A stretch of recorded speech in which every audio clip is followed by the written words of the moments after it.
Assalamualaikum warahmatullahi wabarakatuh. Kita berjumpa lagi di sesi ulasan laporan laksana ke-77. Saya ambil maklum semua komen-komen mengenai bajet 2022 dan berharap keluarga Malaysia memberikan kami masa untuk terus meneliti cadangan-cadangan penambahbaikan dengan sebaik mungkin. Terima kasih juga kepada yang memuji warna baju Melayu saya tempoh hari. Isteri saya memang suka mendengarnya. Maklumlah, seperti kebanyakan suami, pemilihan warna baju Melayu ini saya serahkan pada isteri saya. Bercakap tentang warna, ingin saya tekankan bahawa bajet 2022 adalah bajet yang buta warna.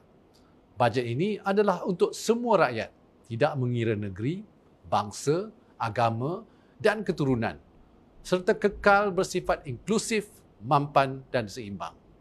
Kerajaan akan memastikan tiada golongan tercicir dan semua akan mendapat manfaat bajet 2022 secara langsung atau tidak langsung.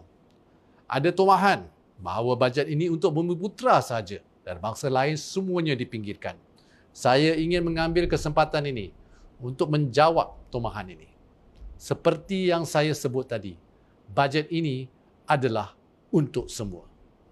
Sebagai contoh, Inisiatif Bantuan Keluarga Malaysia atau BKM dengan peruntukan 8.2 bilion ringgit bakal memanfaatkan 9.6 juta penerima keluarga Malaysia dari semua kaum, Melayu, Cina, India, Kadazan, Iban, orang asli dan semua yang memerlukan.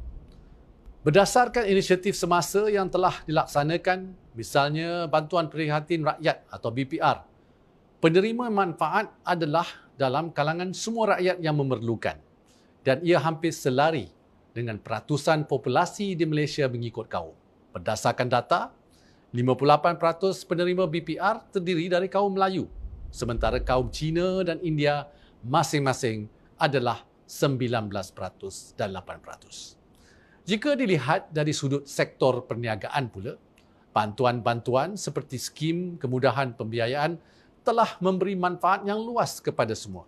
Sebagai contoh, skim kemudahan bantuan khas kepada perusahaan kecil dan sederhana atau SRF dengan dana 10 bilion ringgit telah memanfaatkan lebih daripada 20,000 PKS dan lebih 80% daripadanya bukan Bumiputera, selaras dengan pemilikan PKS di Malaysia.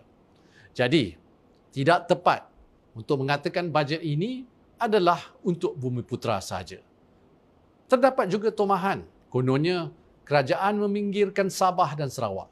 Tomahan bahawa hanya 3% dari perbelanjaan keseluruhan diagihkan kepada Sabah dan Sarawak jauh tersasar. Bagi peruntukan negeri sebagai sebuah keluarga Malaysia, cubit peha kiri, peha kanan terasa juga. Dan sebab itulah setiap negeri diberikan jumlah yang setara dengan keperluan masing-masing termasuk Sabah dan Sarawak. Hakikatnya, Sabah dan Sarawak, pertama, menerima lebih 20% daripada peruntukan pembangunan atau DE yang dikhususkan kepada negeri-negeri di Malaysia. Kedua, merupakan penerima terbesar bagi pemberian tahunan kerajaan persekutuan kepada kerajaan negeri dengan jumlah peruntukan sebanyak 2.43 bilion ringgit atau lebih 30% merangkumi negeri Sabah sebanyak 1.16 bilion ringgit dan negeri Sarawak sebanyak 1.27 bilion ringgit. Ketiga, hampir 1.8 bilion ringgit daripada keseluruhan 8.2 bilion ringgit atau lebih 20% peruntukan bagi bantuan keluarga Malaysia adalah untuk manfaat kira-kira 1.7 juta penerima Sabah dan Sarawak serta bantuan bulanan kebajikan masyarakat yang juga merangkumi 20% daripada keseluruhan penerima di seluruh negara. Dan keempat, dari segi perbelanjaan mengurus bagi pengoperasian seluruh jabatan kerajaan, negeri Sabah merupakan negeri kedua terbesar dan Sarawak negeri keempat terbesar. Pada masa yang sama, jumlah perbelanjaan dalam bajet 2022 turut mengandungi komponen pelbagai belanja yang tidak dapat diagihkan mengikut negeri seperti bayaran komitmen kewangan, perbelanjaan pencen dan bayaran khidmat hutang. Baiklah, tanpa melengahkan masa lagi, saya ada berita gembira yang ingin disampaikan buat keluarga Malaysia.